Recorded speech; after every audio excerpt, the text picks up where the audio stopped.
नमस्कार दोस्तों, just for CSC में आप सबका स्वागत है। तो चलिए शुरू करते हैं आज का अपना वीडियो। गुप्तकालीन आर्थिक जीवन।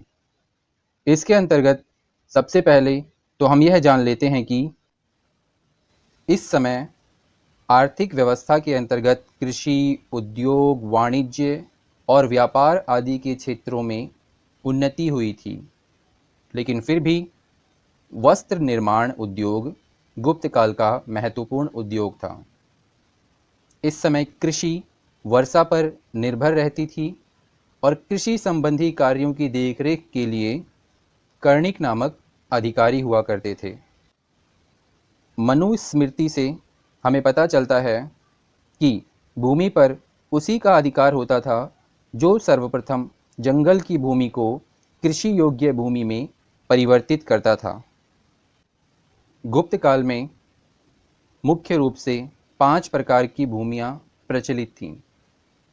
एक, कृषि योग्य भूमि जिसे क्षेत्र कहा जाता था। निवास योग्य भूमि जिसे वास्तु कहा जाता था। चारागाह भूमि, इसे चारागाह भूमि ही कहते थे। सिल भूमि, ऐसी भूमि जो जोतने योग्य हो उसे सिल भूमि के नाम से जाना जाता था। और अंत में आता है आपृहत भूमि, मतलब जंगली भूमि को, जो जंगल की भूमि थी उसे आपृहत भूमि के नाम से जाना जाता था।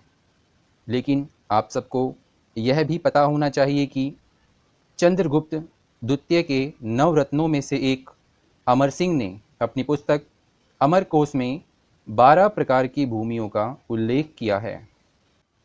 इसी के साथ उन्होंने अपनी पुस्तक अमरकोश में कताई, बुनाई, हथकरघा और धागे का भी उल्लेख किया है। आपको बता दूं कि गुप्त काल में श्रेणियां व्यापारिक उद्यम और निर्माण क्षेत्र में महत्वपूर्ण भूमिका निभाती थीं। इन श्रेणियों के प्रमुख ज्येष्ठक का पद वंशानुगत हुआ करता था। ये श्रेणियां बैंक की तरह भी काम करती थीं और जिस प्रकार बैंकों में पैसा उधार देने पर ब्याज मिलता है, उसी प्रकार यहाँ पर भी व्यवस्था प्रचलित थी।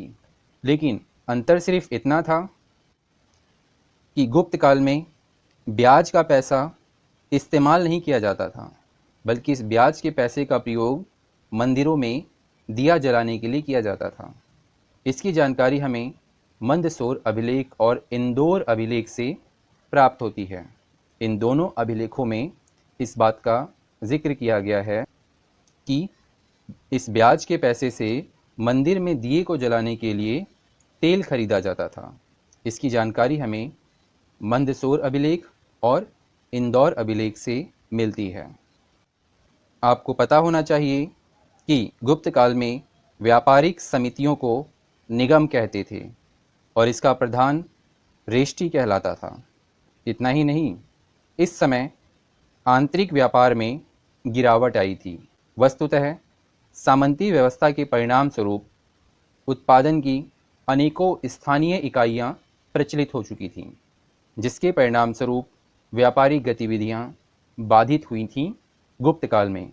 तो वहीं दूसरी तरफ तो व्यापार में गिरावट का दूसरा कारण रोम वासियों के द्वारा चीन से रेशम उत्पादन की तकनीक का ज्ञान सीखना था, जिसके परिणाम स्वरूप ही भारत के रेशम का व्यापार रोम में नहीं हो सका और भारतीय रेशम के व्यापार पर प्रतिकूल प्रभाव पड़ा, क्योंकि अब रोमवासी अपने आप ही रेशम का उत्पादन करने लगे थे और यह कला उन्होंने चीन से सीख ली थी। इससे पहले रोम की रेशम आवश्यकताओं की पूर्ति भारत से की जाती थी।